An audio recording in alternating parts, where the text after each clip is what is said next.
for the stepmother. Stepmother's name was Louise. Yeah. Mama's mother's name was Zarelda or something like that, and they were going to name me that for a while. And Daddy got to think, said to him, said, well, now there's your stepmother. Mom always called her Louise. And she said, well, that old woman's so funny, that stepmother, she might not like it. She never did like to hear Mama's mother's name mentioned. She said, I don't know. So I said, well, just name her Louise, and then there won't be a confusion. After the stepmother, and then put the Sarah on there for Daddy's mother. I dropped that. I never used that name. Well, then her brother, your mother's brother. Yeah, he was in some boy that he was a good friend of. His father was superintendent of some mines out in New Mexico. I think it was Santa Fe or somewhere out there. And where they dug, what did they have out there? Coal or something? Well, oil. They're digging mines. It was a big mining company. He was the superintendent of it, that boy, and so he asked Mama's brother to come go out there and he'd get a job that summer. Or maybe it was right out of college that he got a job there. And what happened, they used to keep all the explosives and everything in one place, the way I was told. And he would go in there and he would let nobody in there because it was too dangerous. And for people, they had a lot of Mexicans working and they didn't let them in places like that. They just give them the supply, whatever they're supposed to do. And they had the other boy, the one that his daddy owned, was the head of the thing. He'd go too. He was there. And he had the Mexicans there dishing out, giving that stuff out or something. Anyway, he opened the door to another one. When he did, the whole thing blew up and blew him up too. That was the end of him. That's too bad. They said it was real cold and it was warm, and then they thought the cold air rushing in or something must have set it off. They didn't know what set it off. Yeah, he, let's see, what was I going to say? Do you have a newspaper clipping about that? It's in one of your books here. I have to see it. Yeah. I have to get that out. George asked me to write all that stuff down because his boys would like to know about it. Yeah. But I'm not going to sit down and write that mess Well, down. It says here, and then your father, then, your mother, she just was a housewife and just had children, took care of the house. No, She didn't teach any school anymore after she got married, she did she? married, no. Married in 1912. I was born in It 1913. says in 1924, he married and moved his young family to Dania, Yeah, that's right. where he worked in real estate. He did. He did pretty good. It was It just says he hosed down sand dunes to sell his lots. that's over on Hollywood Beach. They came up, the beach got almost up to Dania Beach, but after all that, and then he sold lots. He sold a lot of real estate. Get a listing on them and sell them and get a commission. He was doing real good. And the thing, it was just like a boom. And it bursted. 26th hurricane came along and everything went flat. I mean, it was flat. It was just nothing. Out there in Hollywood Hills, they had sidewalks and streets out there, and the weeds growing up all over. You couldn't even see them. It talks about here in the book about you losing 2 houses to hurricanes. Yeah, one was over there across from where the fire station is. He didn't own it, though. We rented it. He rented it, but that was torn down. Were you in it when it blew down? We were in there. When it stopped blowing, the wind, the lull, eye went over. It's just, the sun came out. You remember that. We were at the power plant one time. Sun came out and everything just as still and nice, and all of a sudden it hit with a bang. It changes clockwise and counterclockwise. We were standing there right in front. We barely got in that door for it was such a force you couldn't hardly stand up. Well, we went across from where we lived, across that park where the fire station is. Yeah, the fire station's there now. That was a big ballpark there, city park. We ran across there to that old community house. You know where. In other words, the house had already been blown down? Yeah, it was a frame house. It went off the blocks. It blew it off the foundation. We felt it go down. Blew 6-room house and 3 rooms blew away. And the roof was raising up and down. Well, when that eye went over, we just ran over there to that community house. The roof was still on it, and it was a concrete block house. And I remember Daddy grabbed a blanket or something, and George was little. guess he was born 1925, that was 26, he's a year old.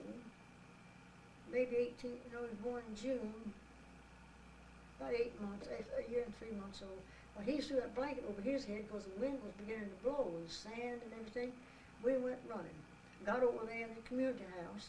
You know that old big old. Yeah, oh yeah, I've been.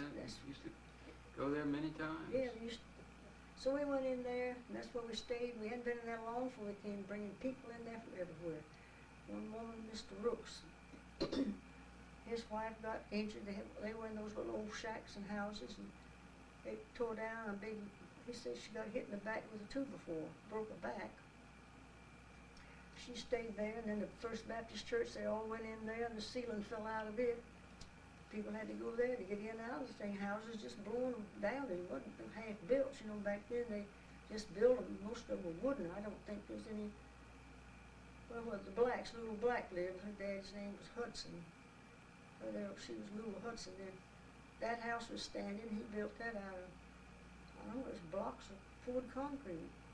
Well, anyway, all the neighbors right around there was trash out into the switch. Lula was so mad. She said, "Here comes all that old trash coming in our house." She would have been ashamed to say, "Poor things, ain't no houses blown down." And Ham and Clyde. Well, they went into her house. Yeah, she was just a young girl. I don't know how old she was, 14, 15 years old. She was snappy as hell. And Clyde and Ham had a little old house. It was a garage. And some man owned it, and he went in there and floored it, put a floor in it, and put 2 bedrooms. Small, very just big enough for a bed and a dresser, and a little living room and dining room combination, and the back part was a bathroom and a kitchen. You had to step down because it was a shed, kind of a shed-like room. And that thing had a tin roof on it. Daddy always said it looked like a goat house. And it didn't leak or nothing. And they, like fools, they got out and left and went running over there to the Hudsons. They had a nice big house, concrete house, and they thought that'd be safer. And they were running over there, and a piece of tin off of somebody's roof over there went right in front of them, and there was some pine, you know these little pine, Ham called them saplings, I don't know, they're little pine trees, big as your arm, I guess. Cut it right half in two. He said, "Oh, they just went right in front of them." And Clyde, I said, "Well, Daddy told him, says, your house was all right, it built right on the ground anyway." He said, "I don't know why he didn't stay. He was just well off as the rest of them." Well, they didn't. And the Spartans, old Miss Spartan's brother, lived down between Dania and Hollywood. And that's where my daddy's sister Aunt May had a restaurant down there at that time, and the whole top of it blew off. And they just got out in time before it went down and got across the street, and here came Miss Spartan's brother lived around there somewhere. He and his wife started across the street to another building, and then all of a sudden he just went down. This water was way up, just about 8 waist deep then, and he fell, and they didn't know what was wrong, and somebody had grabbed her and led her on over, and they found out he got hit. He had a big dent in the back of his head. They got him up, and he was hit with a piece of concrete or something. He killed him instantly. He fell in the water, and somebody grabbed him and got him out of the water. Well, when you get into a place and the wind's blowing like that, you don't get out. You find the safest place to get out. Daddy put us on the dining room table. And you were in that house, that first one? Yeah, blew down. And he got now there was some of the rooms blew off? All 3 of them blew away. And so there was just, the house was just open then? You just look there and there's just no Well, wall there, you're just looking out at there was a wall leaning, but the outer walls were gone. And so Daddy got a mattress off one of the beds, put it on the dining room table, and told us to sit there. He said, "Now stay right there." So that was Uncle Bill, and George was just a little over a year old, and Aunt Frances now. We stayed on the dining room table, and there was a closet, clothes closet there, and so he and Mama sat in the clothes closet, and let's see, the house was built like 3 rooms across the front. They had a living room in the middle, and 2 bedrooms on one side, and 2 bedrooms on the other side. So some man that worked for Florida Power and Light, or worked for Phoenix Utility Company, was built in Florida Power and Light at the time. And he came by, they wanted to rent a room. There wasn't many places you could get a place to stay, so they rented a room to him. And he came over on, there's a door between the living room, the center room, which was the living room, and his room. So storm was getting so bad, he came over and told Dad, that's looking bad. He said, I think I want to get out of that room. That corner, it's moving, the roof's going up and down. So that old shift room, Mom and them had that old heavy thing, they left it up there in Georgia. It had things you hang clothes on one side, it had drawers on the other. It was an oak color. Well, anyway, he got in there and sat down. Got a chair and sat in that. And there he sat through the storm. Mom and Daddy sitting in the closet. We were on the dining room table with a mattress. He pulled the dining room table into. Must have been pretty scary. Well, yeah, but we. You scared? No, I wasn't really afraid. For some reason, I didn't know enough to be afraid. But the kids you all just sat there and yeah, we had to stay there. I guess we might have went to sleep. I don't remember for sure. How could you sleep with that wind blowing all through there? Well, the roof was tied, but